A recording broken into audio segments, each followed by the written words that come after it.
रानी आज सुबह से ही बहुत खुश थी और जैसे ही रेडियो पर यह गाना बजने लगा वो और भी खुश हो गई। क्या बात है, आज मेरी रानी बिटिया बहुत खुश है। आपको पता है ना, आपकी बहन और सोनू दोनों दिल्ली से जयपुर आ रहे हैं भैया दूज मनाने के लिए, इसीलिए आपकी रानी बहुत खुश है। विकास यह सुनकर थोड़ा उदास हो जाता है। आरती विकास की परेशानी को भांप जाती है।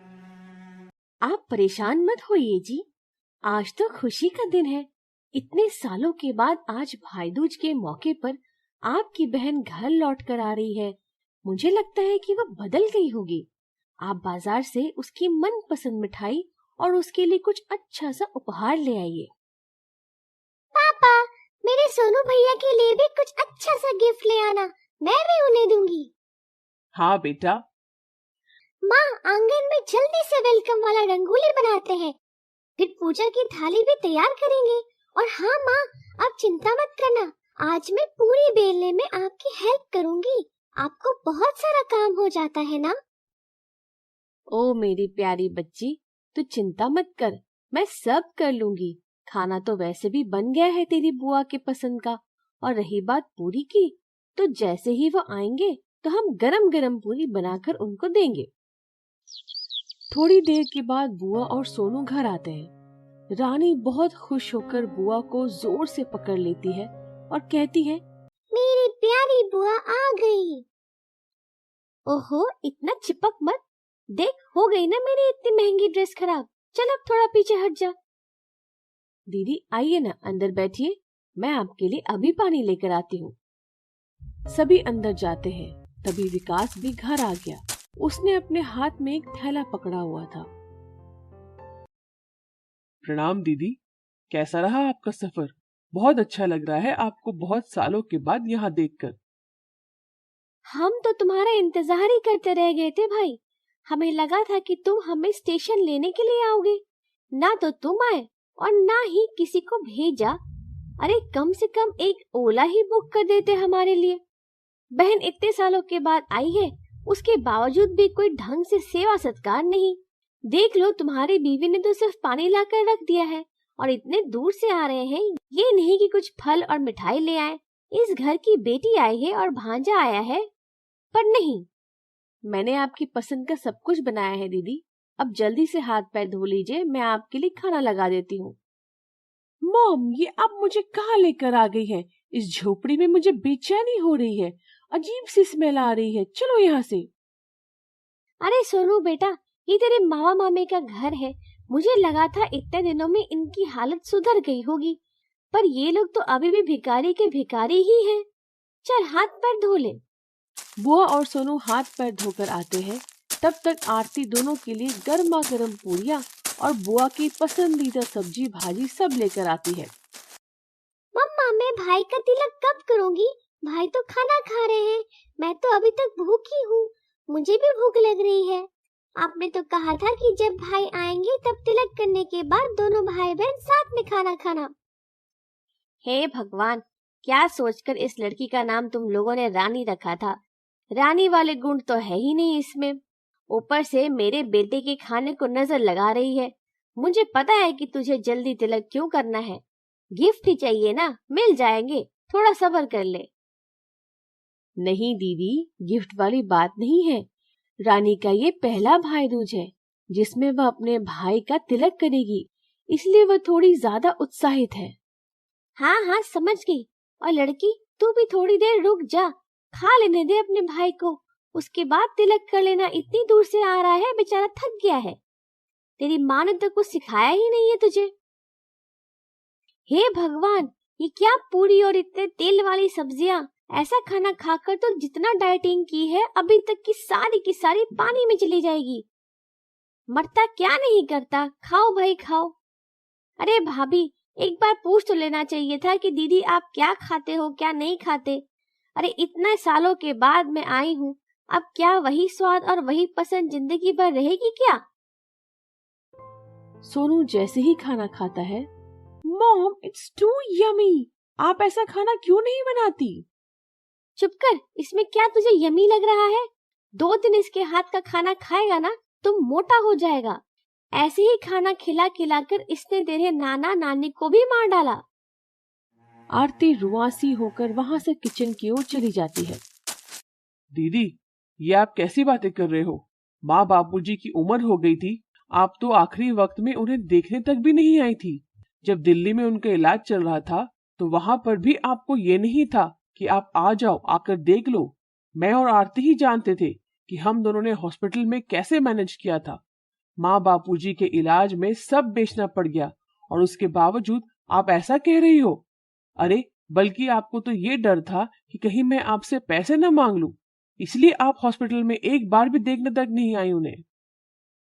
आरती विकास और बुआ की बात को सुनकर दौड़कर वहां आती है और बात को संभालते हुए कहती है कि मुहूर्त निकला जा रहा है, हम सभी को तिलक कर लेना चाहिए। रानी माँ के साथ चौक बनाती है और उस पर लकड़ी का पीढ़ा रखकर अपने सोनू भाई को बिठाती है। उसके सर पर रुमाल रखकर कुमकुम और चावल से तिलक करके आरती करती है। पापा, लाओ मेरे गिफ्ट। अरे, अपने पापा से क्यों गिफ्ट मांग रही है? हम लोग इतने गरीब भी नहीं है कि तुझे एक गिफ्ट भी न दे पाए। ले सोनू, ये ले, 50 रुपए दे दे इसको। विकास रानी के हाथ में एक बड़ा सा डिब्बा पकड़ाते हैं जो कि बहुत ही सुंदर गिफ्ट पेपर में लपेटा हुआ था, जिसमें लिखा हुआ था, मेरे प्यारे सोनू भैया। आरती वो गिफ्ट सोनू को दे देती है। सोनू व बुआ गिफ्ट देखते ही रह जाते हैं। आइए दीदी, अब आप भी रानी के पापा का तिलक कर दीजिए। इसके बाद बुआ भी विकास का तिलक करती है और विकास उन्हें भी बहुत प्यारी सी सारे गिफ्ट करते हैं। ओहो, तुम लोग तो कंबल ओढ़कर घी पीने वाले हो। मतलब क्या है आपका? मैं समझा नहीं। तभी बाहर से दमदार आवाज आती है। मैं समझाता हूँ विकास। अरे, ये तो दामाद जी की आवाज है।